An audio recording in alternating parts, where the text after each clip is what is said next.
Hello friends, అందరికీ Varanasi movie దీని గురించి ఒక బిగ్ అప్డేట్ వచ్చిందనమాట. బిగ్ అప్డేట్ అనగానే ట్రయల్ న్యూ రిలీజ్ డేట్ అని చెప్పి అనుకోమాకండి. దీని రిలీజ్ డేట్ మీద కూడా కొంతమంది కొన్ని డౌట్స్ ఉన్నాయన్నమాట. వాటి గురించి రీసెంట్గా చూసుకున్నట్లయితే మన రాజమౌళి గారు ట్వీట్ చేశారు. వారణాసి దగ్గర నుండి కూడా ట్వీట్స్ అయితే వచ్చాయన్నమాట. వాళ్ళు మెక్సికో వెళ్ళి దాన్ని అయితే ప్రమోట్ చేసేటటువంటి ప్రయత్నం చేస్తున్నారు. అదేంటి అనేటటువంటిది. సో దాని దగ్గర నుంచి వచ్చినటువంటి పెద్ద అప్డేట్లో అండ్ ఒక చిన్న గ్లిమ్స్ లాంటిది, టీజర్ లాంటిది అయితే మన జక్కన్న ప్లాన్ చేస్తున్నట్ట. దాని గురించి కూడా డీటెయిల్గా ఈరోజు ఈ వీడియోలో మాట్లాడుకునేటటువంటి ప్రయత్నం చేద్దాం. వీడియో చివరి దాకా చూడండి, మీకే ఒక క్లారిటీ వస్తుంది అనమాట. ఫస్ట్ చూసుకున్నట్లయితే ఈ విధమైనటువంటి పోస్టర్ ఇదే తిప్పి రిలీజ్ చేస్తున్నారు భయ్య. అసలు రీజన్ ఏంటంటే ఇది రిలీజ్ చేయడానికి మెక్సికో అయితే మన రాజమౌళి గారి కొడుకు సినిమాకి సంబంధించినటువంటి టీం అయితే వెళ్ళింది. వెళ్ళి అక్కడ వారణాసి సినిమాని ప్రమోట్ చేశారు. అక్కడ ఒక ఈవెంట్ జరిగిందనమాట. అంటే ఇప్పుడు ఫస్ట్ టైం మన తెలుగు సినిమా అక్కడికి వెళ్ళటం, అక్కడ ఈవెంట్లో పాల్గొనడం, అక్కడ స్పెషల్గా మన వాళ్ళు ఇంటర్వ్యూ చేయడం ఇంత మటుకే జరగలేదు. మ్యాక్సిమం బాలీవుడ్కి కూడా అలాంటి అదృష్టం అయితే దక్కలేదు. దక్కినైతే మన తెలుగు సినిమాకి. వాళ్ళ సినిమాలనే ఇచ్చేస్తారు. ఉదాహరణకి మన సల్మాన్ ఖాన్ ఏం చెప్తారంటే ఆస్కార్ అవార్డ్స్ మనకి ఎందుకు రావు అని అంటే ఆస్కారు వాళ్ళ కోసం వాళ్ళు నిర్మించుకున్నటువంటి అవార్డులు, అలాంటివి మనకి ఇయ్యరు అని చెప్పి సల్మాన్ ఖాన్ అయినా బాలీవుడ్లో ఉన్నటువంటి చాలామంది చెప్తారనమాట. సో అలా విధంగా దాన్ని అయితే బ్రేక్ చేసేసిండు మన ఎస్ఎస్ రాజమౌళి గారు. చూసుకున్నట్లయితే ఆస్కార్ అనేటటువంటిది టాలెంట్కి ఇచ్చేది, ఓన్లీ వాళ్ళకి ఇవ్వడానికి కాదు, ప్రతి ఒక్కరికి కూడా వస్తే వాళ్ళకి ఇచ్చుకోవడానికి అయితే ఏఆర్ రెహమాన్కి ఎందుకు ఇచ్చారు అని మన దగ్గర కూడా కొంతమంది ఆస్కార్స్ తీసుకున్నారు అనమాట. అది సాధ్యం చేసి చూపిస్తా అని చెప్పి మన త్రిబుల్ మూవీకి నాట్ సాంగ్కి ఆస్కార్ ఇచ్చేటటువంటి చేసిండు. అదేవిధంగా మెక్సికోలో చూసుకున్నట్లయితే వాళ్ళు వాళ్ళ సినిమాలని ప్రమోట్ చేస్తారు. అక్కడ ప్రమోషన్ జరిగితే, అక్కడ ఈవెంట్ జరిగితే వచ్చేటటువంటి రిజల్ట్ ఏంటంటే మొత్తం వరల్డ్ వైడ్ వెళ్ళిపోతాయి అనమాట. అంటే నాట్ ఓన్లీ ఇండియాను, వేరే దేశం అని కాదు, మొత్తం వరల్డ్ వైడ్ తిరిగేస్తాయి అనమాట. అక్కడ ఒక ఈవెంట్ జరిగింది అంటే ఆ సినిమాని గ్లోబ్ వైడ్గా ఒక ఇదైతే వస్తుంది, ఒక అప్రిషియేషన్స్ వస్తుంది, ఒక పబ్లిసిటీ అయితే వస్తుంది. సో అక్కడ అదృష్టం దక్కడం అనేటటువంటిది నిజంగా నెక్స్ట్ లెవెల్ అనమాట. అదేం పుక్కట్లో వచ్చేలేదు, దానికి కూడా వాళ్ళు ఖర్చు పెట్టారు. కానీ మన తెలుగు సినిమాలు చాలామంది కట్ చేసిన, బాలీవుడ్ వాళ్ళు చాలామంది కట్ చేసినా కానీ అలాంటిది రాదు. ఉదాహరణకి రామాయణం ఉంది, 4,000 కోట్లతో తీస్తున్నారు. దానికి కూడా అంత ఆపర్చునిటీ రాలేదనమాట. లైక్ వాళ్ళైతే పిలవలేదు, కానీ మన వాళ్ళని పిలిచారు. ఎందుకు పిలిచారు? ఆస్కార్ కొట్టిన తర్వాత ఆ డైరెక్టర్, ఆ మూవీ టీం పేరు మీద నెక్స్ట్ ఏం సినిమా వస్తుంది అనేటటువంటి ఉద్దేశంతో పిలవడం జరిగింది. అందుకే వారణాసి ఫ్రమ్ ఆర్ఆర్ఆర్ మూవీ అని చెప్పి ప్రతి పోస్టర్లో వాళ్ళు వేసుకోవడం మనమైతే గమనించవచ్చు అనమాట. సో త్రిబుల్ మూవీకి అంత ఆదరణ వచ్చింది అనేటటువంటిది గుర్తుపెట్టుకోవాలి. బాహుబలి అనేటటువంటి బ్రాండ్ వేసుకోవచ్చు కదా, త్రిబుల్ అనేటటువంటి బ్రాండ్ ఎందుకు వేసుకున్నారు అనేటటువంటి డౌట్ కూడా మీకైతే రావచ్చు. మ్యాక్సిమం బాహుబలి అనేటటువంటిది చాలా పాత సినిమా, ఇప్పుడు రిలీజ్ అయింది కాదు. ఆల్మోస్ట్ 10-12 సంవత్సరాల క్రితం అయితే ఆ సినిమా అయితే రిలీజ్ అయింది. కానీ ఈ త్రిబుల్ ఏదైతే ఉందో రీసెంట్గా రిలీజ్ అయ్యి ఒక హల్చల్ అయితే సృష్టించింది అనమాట. దానికి కారణంగానే త్రిబుల్ మూవీని వేసుకుంటున్నారు. అది కాక త్రిబుల్ మూవీ ఏదైతే ఉందో ఆస్కార్ లెవెల్ వెళ్ళింది, గ్లోబ్ వైడ్ వెళ్ళింది. దానివల్ల కూడా ఆస్కార్ కొట్టిందంటే నెక్స్ట్ వచ్చేటటువంటి ఆ సినిమాకి, ఆ టీం నుండి వచ్చేటటువంటి సినిమాకి మంచి రికగ్నైజేషన్ లభిస్తుంది, మంచి పబ్లిసిటీ లభిస్తుంది అనేటటువంటి ఉద్దేశంతో త్రిబుల్ వేస్తున్నారు అనమాట. బాహుబలి కూడా వేయొచ్చు. బాహుబలి అనేటటువంటిది మన ఇండియాలో వాడుకుంటే బాగుంటుంది కాబట్టి త్రిబుల్ అక్కడ ఎక్కువ వాడుతున్నారు అనేటటువంటి క్లారిటీగా అర్థమైంది. ఓకే, మరి అక్కడ నుండి ఏ విధమైనటువంటి అప్డేట్లు మనకి ఇచ్చారు అనేటటువంటి డీటెయిల్లోకి వెళ్తే మ్యాక్సిమం ఈ సినిమా ఏదైతే ఉందో చెప్పినటువంటి డేట్కే రిలీజ్ చేసేటటువంటి ప్రయత్నం చేస్తున్నారని చెప్పి క్లారిటీగా అర్థమవుతుంది. మనకేం చెప్పారు? April 7th సినిమా రిలీజ్ చేస్తామని చెప్పి అఫీషియల్గా తెలియజేశారు. ఇదైతే మనం ఏప్రిల్ ఫూల్ అనుకున్నాం అనమాట. ఏప్రిల్ ఫూలే అసలు ఆ డేట్లో ఎలా రిలీజ్ చేస్తారు? ఎగ్జాక్ట్గా మన జక్కన్న మీకు తెలుసు అనౌన్స్మెంట్ వీడియోని రిలీజ్ చేసిండు.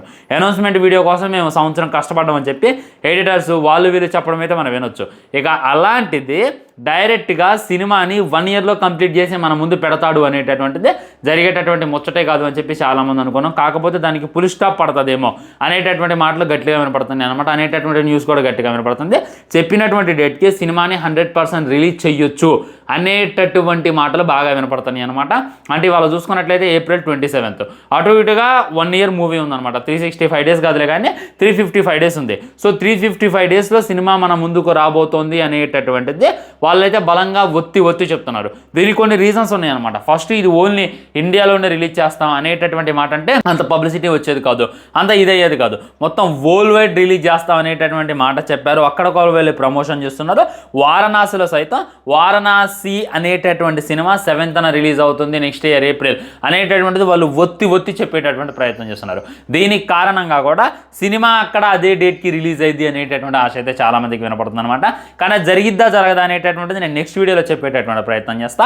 ఫస్ట్ మరి ఏమన్నా గ్లిమ్స్ రిలీజ్ అయిద్దా, ఏమన్నా టీజర్ రిలీజ్ చేస్తారా, ఏమన్నా ఫస్ట్ పోస్టర్ లాంటిది రిలీజ్ చేయొచ్చా అని అంటే అలాంటివి అయితే ఇప్పట్లో మనం ఎక్స్పెక్ట్ చేయడానికి లేదనమాట. మొన్న శ్రీరామనవమి, ఆ తర్వాత హనుమాన్ జయంతి కూడా వచ్చింది. అప్పుడే కనీసం హనుమంతుడు హనుమంతుల వారి ఫస్ట్ లుక్ రిలీజ్ చేస్తారేమో అని చెప్పి అందరూ వెయిట్ చేశారు, రాలేదు. శ్రీరామనవమి అప్పుడు ఖచ్చితంగా మహేష్ బాబు మన రాముల్లా కనపడుతారు, అది మామూలుగా ఉండదు అనేటటువంటిది కూడా అన్నారు, కానీ అది కూడా జరగలేదు అనమాట. అదేవిధంగా ఈ దెబ్బకి ఈ దగ్గరలో కూడా ఏ విధమైనటువంటి అప్డేట్లు ఉండవు అనమాట. మనకి అప్డేట్స్ ఎప్పటి నుండి స్టార్ట్ అవుతాయి అంటే సంక్రాంతి నుండి స్టార్ట్ అవుతాయి. 2027 సంక్రాంతి నుండి సినిమాకి సంబంధించినటువంటి టీజర్ని, గ్లిమ్స్ని, ట్రైలర్ని అప్పుడు రిలీజ్ చేసేటటువంటి ప్రయత్నం చేస్తారు అని చెప్పి క్లారిటీగా అర్థమవుతుంది. అప్పటిదాకా ఏ విధమైనటువంటి అప్డేట్ ఎక్స్పెక్ట్ చేయకూడదు అని చెప్పి మనకైతే ఇంకా చెప్తున్నారు. లైక్ వీళ్ళు మెక్సికోలో ఈవెంట్ పెట్టినా కానీ అక్కడ చిన్న వీడియో క్లిప్ చూపించలేదంట, అక్కడ స్పెషల్గా ఏ టీజర్ చూపించలేదంట. ఉదాహరణకి మన టాక్సిక్ ఉంది, టాక్సిక్ యూఎస్ఏలో ఒక ఈవెంట్ పెట్టి పబ్లిసిటీ చేశారనమాట. అది జూన్లో సినిమా అయితే రిలీజ్ అవుతుంది, అది కూడా డౌటే, జూన్లో మ్యాక్సిమం రాకపోవచ్చు. అక్కడ 8 నిమిషాల వీడియోను అయితే వాళ్ళందరికీ కూడా చూపించి వాళ్ళతో అప్రిషియేషన్స్ అయితే తెప్పించుకున్నారు. వాళ్ళ దగ్గర మా సినిమాలో కూడా దమ్ముందిరా బాబు, మా సినిమాను కూడా డేకండి అనేటటువంటి మెయిన్ పాయింట్ని వాళ్ళైతే ఒత్తి మనకి అక్కడ చూపించేటటువంటి ప్రయత్నం చేశారు. మరి అలాంటిది ఈ వారణాసి అనేటటువంటిది అది జరిగింది చిన్న ఈవెంటే. ఈ టాక్సిక్కి సంబంధించినటువంటి ఈవెంట్ అదేం పెద్ద భారీ ఈవెంట్ కాదు. అక్కడే వాళ్ళ సినిమా దమ్మిందో చూపించుకోవడానికి 8 నిమిషాల వీడియో రిలీజ్ చేసినప్పుడు వారణాసి అనేటటువంటి సినిమా మెక్సికో సైతం గ్లోబల్ వైడ్గా రికగ్నైజేషన్ కోసం, పబ్లిసిటీ కోసం వెళ్ళి కనీసం అక్కడ చిన్న టీజర్ చూపించలేదంట, కనీసం చిన్న క్లిప్స్ కూడా చూపించలేదంట. మన దగ్గర ఏ అనౌన్స్మెంట్ వీడియో అయితే ఉందో, యూట్యూబ్లో ఏ విధమైనటువంటి అనౌన్స్మెంట్ వీడియో అయితే రిలీజ్ చేశారో దాన్నే అక్కడ చూపించారు తప్ప మిగతా ఏది చూపించలేదు అని చెప్పి బయటగట్టే వార్తలు ఫ్రెండ్స్. సో ఆ డేర్కి అయితే మనం మెచ్చుకోవాలన్నమాట. ఆయన కావాలి, పబ్లిసిటీ కావాలి, కానీ ఏ విధమైనటువంటి టీజర్లు రిలీజ్ చేయడం, ఏ విధమైనటువంటి ట్రైలర్లు రిలీజ్ చేయడం అనేటటువంటిది 100కి 100% వస్తాం. సో బిగ్ అప్డేట్ ఏంటంటే ఫ్రెండ్స్, ఇది చెప్తే మట్టికి మీరైతే షాక్ అవుతారనమాట. అదేంటి అంటే మన మహేష్ బాబు గారు ఈ సినిమా నుండి 2027లో లిఫ్ట్ అవ్వబోతుందంట. లైక్ పార్ట్ 2 అనేటటువంటిది ఉంటుంది, దానికి 2028 ఆ 2029లో షూటింగ్ అయితే స్టార్ట్ చేస్తారు. ఓన్లీ పార్ట్ 1కి సంబంధించినటువంటి షూటింగ్ ఏదైతే ఉందో ఈ 2026 ఎండింగ్ కల్లా ఫినిష్ అయిపోద్దంట. మ్యాక్సిమం ఈ మేలో షూటింగ్ చెయ్యకూడదు అని చెప్పి మూవీ టీం గట్టిగా ఉంది. కారణాలు ఏంటంటే ఎండలు అనమాట, ఎండలు భయంకరంగా ఉన్నాయి, సో చేయకూడదు అనుకున్నారు. కానీ కొన్ని కారణాల వల్ల మ్యాక్సిమం ఎండలు ఉన్నా సరే షూటింగ్ చేయాలి అని చెప్పి 100% వీళ్ళైతే ఫిక్స్ అయి కూర్చున్నారంట. మ్యాక్సిమం అవుట్డోర్లో షూటింగ్కి ఎక్కువ ఉందంట.